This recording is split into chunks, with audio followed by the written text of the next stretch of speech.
Quando foi a última vez que você já estragou tudo? Eu não estou falando de uma bagunça. Eu estou falando de uma bagunça realmente muito grande. O tipo de bagunça que pode arruinar toda a sua vida. Uma vez que você faz, você mal consegue se olhar no espelho. Você já aconteceu isso com você? Bem, se você já experimentou isso antes, você não está sozinho. De fato, um dos maiores homens da Bíblia tinha uma bagunça muito grande. O ano foi de aproximadamente 980 anos antes de Cristo. E um homem chamado Davi foi o rei de Israel. E o Davi mandou os seus homens para a batalha e ele ficou para trás na sua casa. E quando ele estava no seu palácio, ele estava andando durante seu palácio, ele olhou da sacada e viu uma mulher. Ele não viu somente uma mulher, ele viu uma mulher nua e ele gostou. Ele gostou tanto que ele pediu para que as pessoas trouxessem essa mulher até ele. E ele teve uma relação sexual com ela. E Davi pensou que ele tinha fugido mesmo após dormir-se com essa mulher e assassinado seu marido. Então, depois de mesmo dormir com a esposa dele, Davi mandou esse homem para frente da batalha.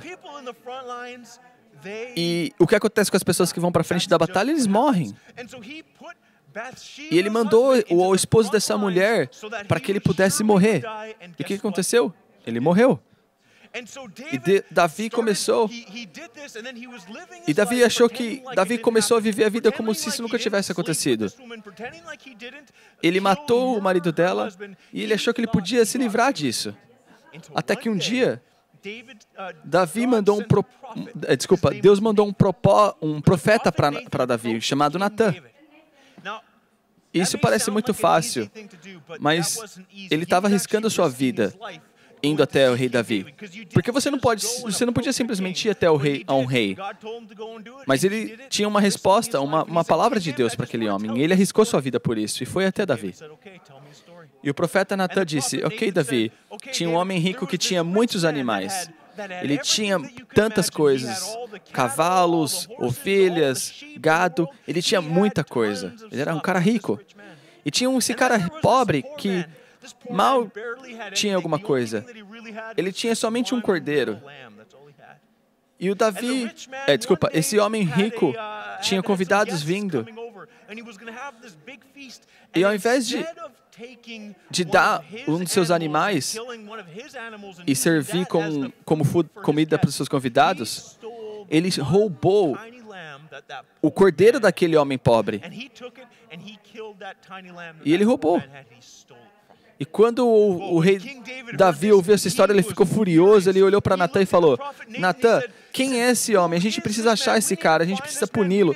A gente não precisa somente puni-lo, mas matar esse homem pelo que ele fez.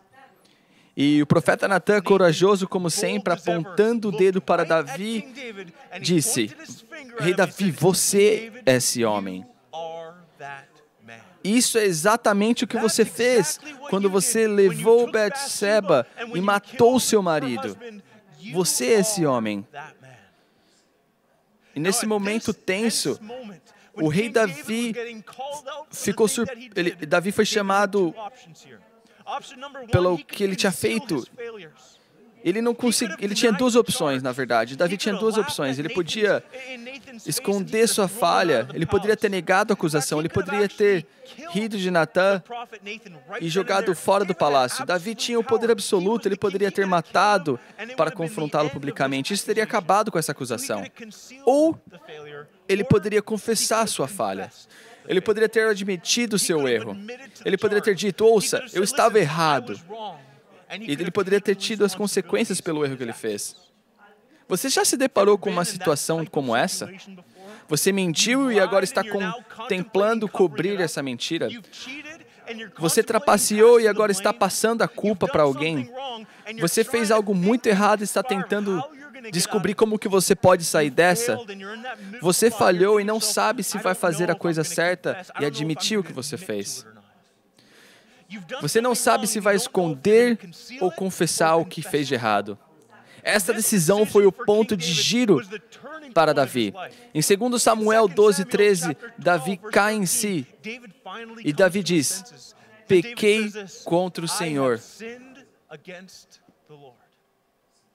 Você sabe como é se sentir responsável pela dor que você causou? Você sabe como é se sentir triste por algo que você fez? O que você faz quando se sente culpado? O que você diz quando está se desculpando? Quando Davi errou feio, ele se desculpou. E nos próximos minutos vamos descompactar como ele passou por este momento doloroso. E vamos descobrir 4 estágios de lamentação que ele passou. E se você está anotando hoje, o primeiro estágio significa o estágio de confissão. Davi poderia ter mentido, mas ele não fez isso. Ele poderia ter saído dessa, mas ele não fez isso. Ele poderia ter escondido a verdade, preparado, e ele poderia ter matado o profeta Natan, mas ele não fez isso.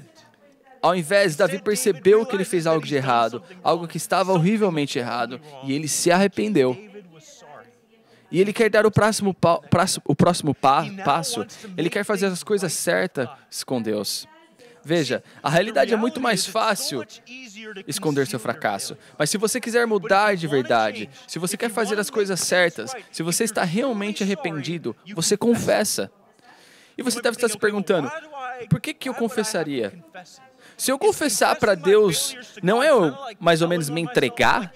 E se Deus sabe de tudo, por que eu precisaria mesmo me confessar? Como no papel aí na sua frente diz, Deus só vai perdoar o que não é conceito. Deus só vai perdoar o que não é encoberto, o que não é coberto. Quando nós erramos, queremos cobrir, queremos esconder, mas você precisa lutar contra isso. Você precisa trazê-lo para fora. Porque quando você confessa, você mostra sua falha e a condição do seu coração. Confessar sua falha mostra que você quer mudar. Confessar sua falha mostra que você está disposto a mudar. Confessar sua falha mostra que você tem um coração arrependente. Confessar sua falha permite que Deus assuma o controle da situação depois que você estragou tudo. Veja, Davi não tentou cobrir o que ele tinha feito. Ele não tentou fugir do momento mais sombrio de sua vida. Ele não culpou os outros, nem denunciou o fato. Ele fez o oposto, ele confessou. Ele não apenas confessou o profeta Natan, mas publicou um doloroso poema que está escrito no Salmo 51. E nele ele confessou o pecado mais escuro de sua vida e foi aberto e honesto com seus fracassos. Veja, existem 150 salmos e a gente não conhece todos os salmos, mas a gente sabe o passado deste salmo em específico. E como a gente está aprendido em nossa série de playlist aqui na Broadway, a gente está falando dos salmos que são músicas que são direcionadas a Deus e direcionadas do coração. São canções de culto e são orações. E nas últimas semanas na Broadway, nós ensinamos sobre salmos quando você está sofrendo e quando você está grato. E hoje vamos aprender sobre um salmo penitencial. Todo mundo diz penitencial. Penitencial. Salmos penitenciais são canções de confissão. Esses salmos são expressivos de dor por conta do pecado. E o homem que escreveu esse salmo, ele era arrependido, ele estava arrependido. E foi Davi que escreveu esse salmo. E ele era o rei forte que falhou. Ele era o líder que não resistiu à tentação. Ele era o homem que tinha tanto potencial, mas falhou. Ele era o marido que não podia dizer não.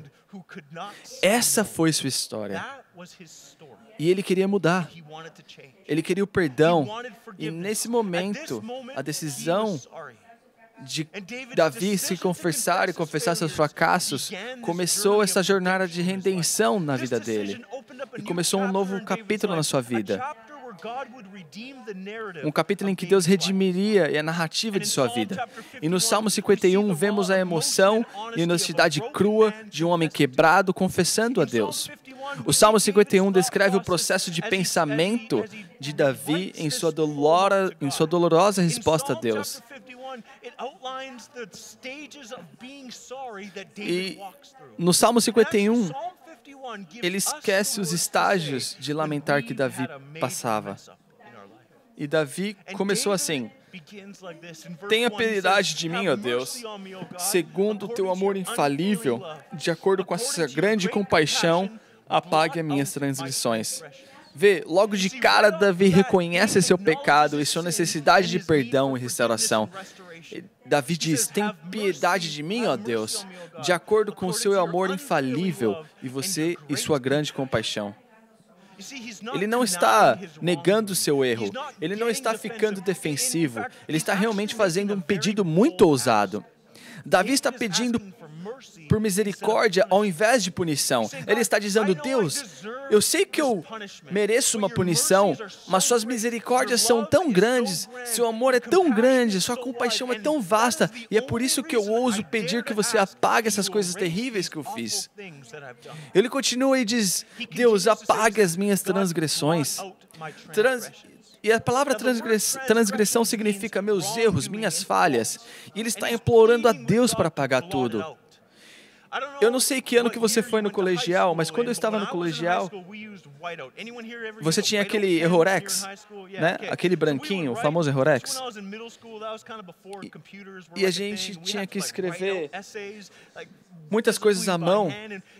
E quando você errava, você pegava o Errorex, o branquinho, e você podia apagar aquilo que você escreveu errado. E ia ficar um pouquinho ia ficar um pouquinho errado no papel, ia ficar um pouquinho colombada, mas era isso que estava acontecendo. Davi está dizendo: apague meus pecados, porque só você pode. Ele está implorando a Deus por isso. Davi continua sua confissão no verso 2 e diz: lave toda a minha iniquidade e purifique-me do meu pecado. Veja a palavra iniquidade, sublinhe ele aí. Iniquidade significa maldade, pecaminosidade, imoralidade, maldade. Davi está dizendo: lava-a longe de mim, me limpe disso, eu fiz de errado, limpe-me, por favor. Sabe quando você acabou de jantar e você tem o seu resto de comida no seu prato, mostarda, relish, se você come hot dog, e você está tirando esse resto de comida e você pega esse prato sujo e coloca na máquina de lavar. Você fecha e você começa a lavar esse prato. Você colocou como prato sujo, mas quando você tira, esse prato está limpo. É como se nunca tinha sido usado, se você fez isso da maneira certa, obviamente. E está pronto para usar novamente, porque ele está limpo. É assim que o perdão de Deus funciona. Quando Deus te perdoa, os seus atos errados, o seu pecado, a sua moralidade são todos lavados. Quando Deus te perdoa, você não é visto como quebrado, pecador ou sujo. Você é visto como perfeito e limpo.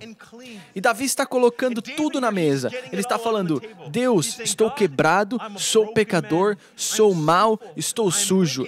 Lave-me, limpe-me, apague-me e perdoe-me, por favor. Eu te imploro. Salmo 51 é muito corajoso. É uma confissão corajosa de um homem quebrado e arrependido. Ele continua no verso 3, e Davi diz: porque eu conheço as minhas transgressões, e o meu pecado está sempre diante de mim. Davi está dizendo: eu conheço as minhas falhas e meus erros, eu sei o que eu não sou bom, eu sei o que eu fiz de errado. Ele não está escondendo isso, ele não está escondendo atrás da mureta. Ele sabe que ele fez estava errado. Isso nos leva ao estágio 2. E o estágio 2 significa convicção.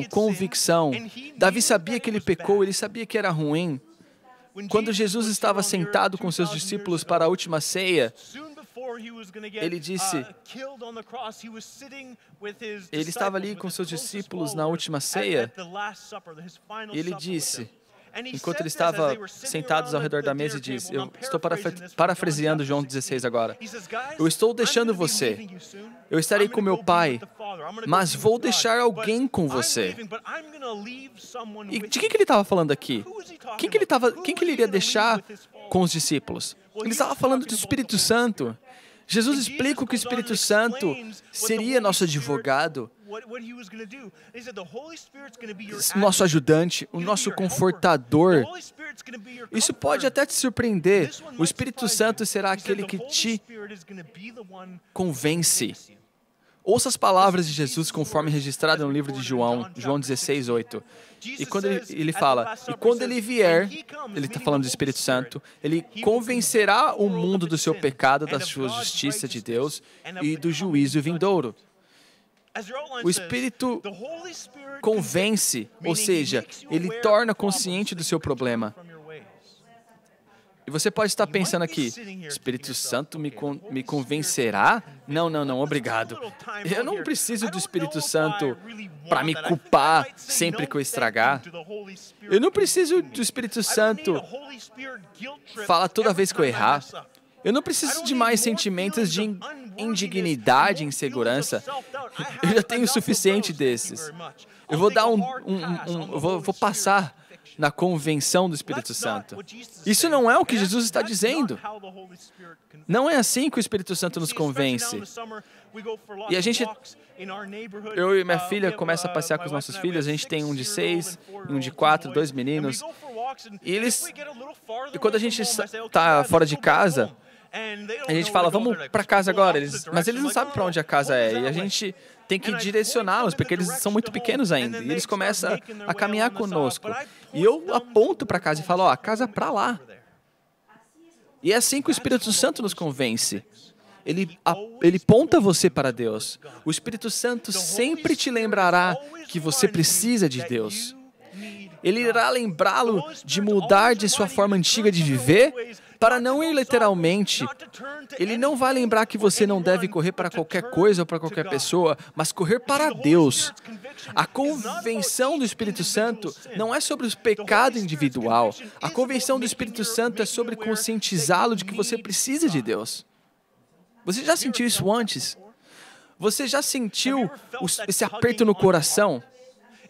Quando eu estava ouvindo o testemunho da Kathy no primeiro vídeo, eu estava assistindo o testemunho dela e eu sentia que eu precisava ir para a igreja, mas eu não sabia o que era isso. E é isso que eu estou pregando aqui hoje. É esse Espírito Santo, quando ele entra no seu coração, ele fala, vem. Você já sentiu isso antes? Você já veio para a igreja e você não sabe por que você para a igreja? Mas isso é para que você comece a parar de viver da sua forma antiga, que você corra para Deus. E eu vou te dar uma oportunidade para que você aceite esse presente. E assim, exatamente como o Espírito Santo faz, ele alerta, ele te aponta para Deus. Como o seu esboço diz, o Espírito Santo alerta.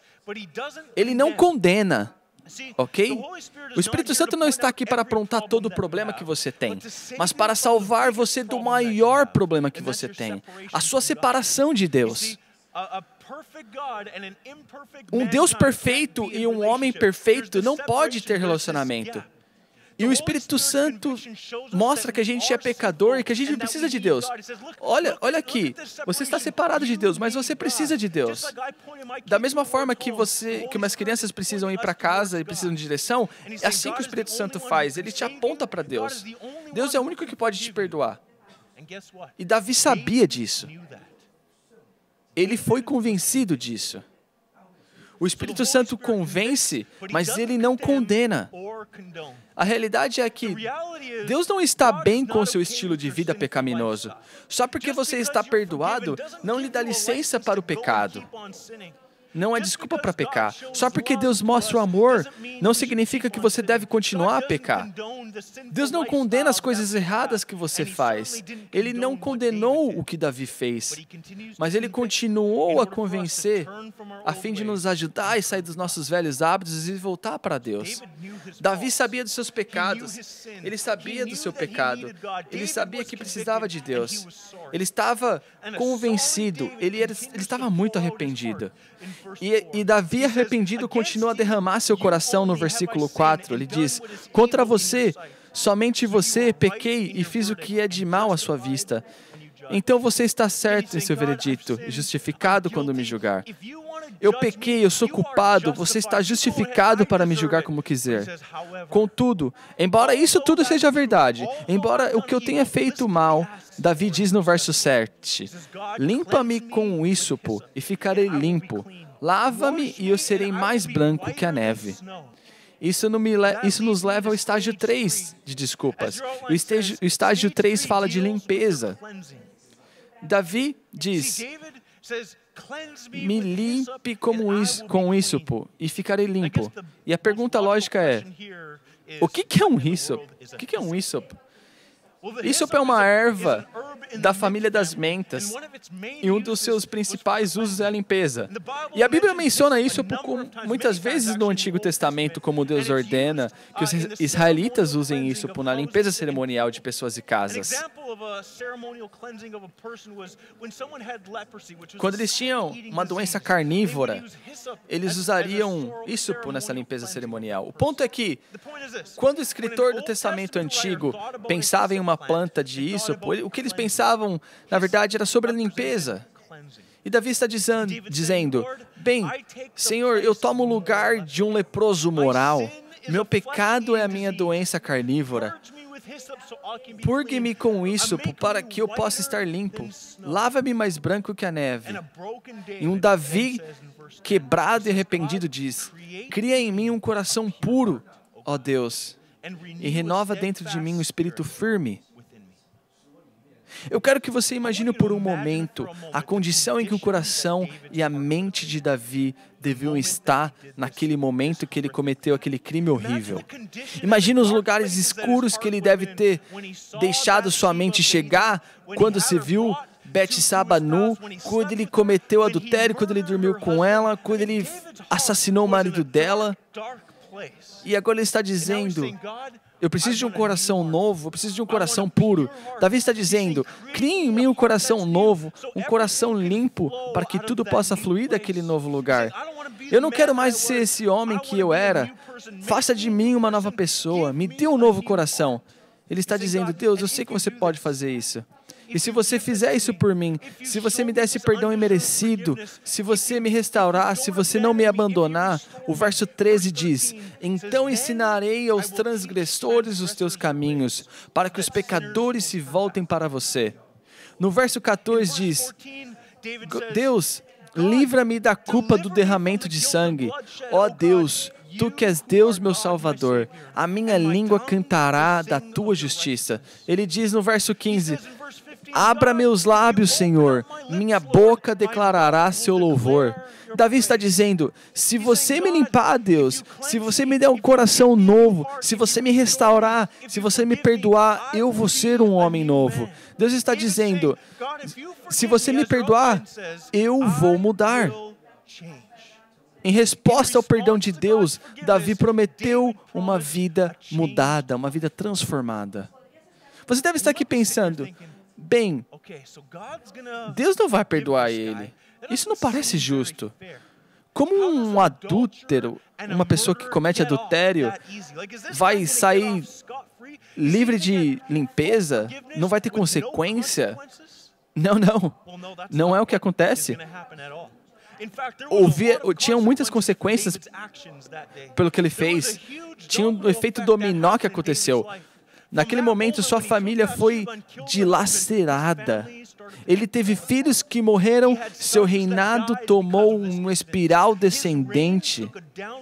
A partir daquele momento, houve muitas consequências para suas ações, mas ele ainda estava perdoado.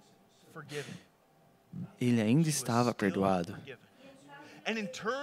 E por sua vez, por esse perdão, Davi prometeu uma vida transformada.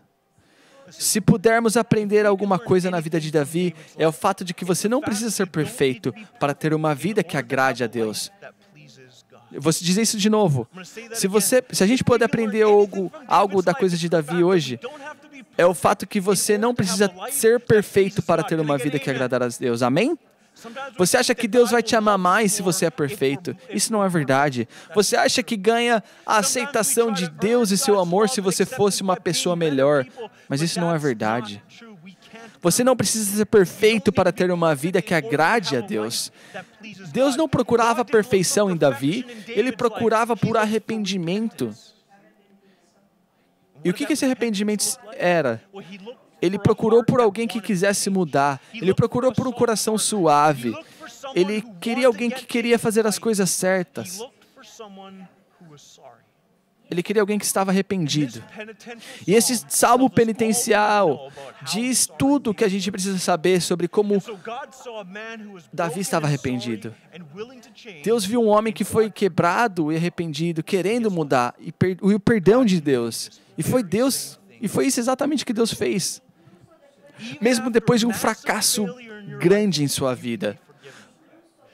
Mesmo você pode ser perdoado. Mesmo depois de um erro enorme em sua vida, você pode ser purificado. Tudo o que você precisa fazer é se arrepender. Ele está procurando por você para dizer, desculpe. E acredite, Deus nunca vai se cansar de ouvir você pedir desculpa. Ele está procurando por uma pessoa que queira mudar, que queira fazer as coisas certas com Deus. E se esse é o seu coração, Deus vai estender o seu amor inabalável para você.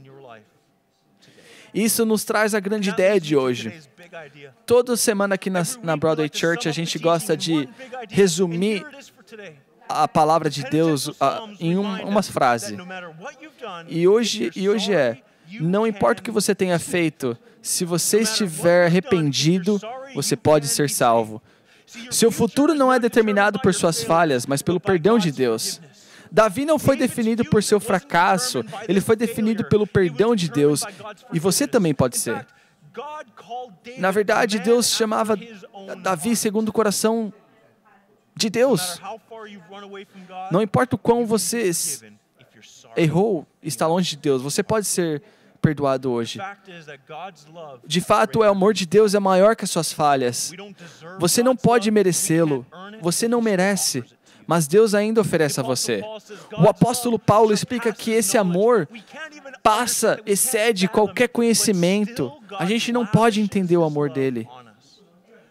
Ele não sabe. A gente não consegue entender. Mas ele dá esse amor para a gente. Ele oferece para você e para mim como presente. E é tudo sobre o nosso coração. Se você tem um coração macio, e você pode vir até Deus hoje.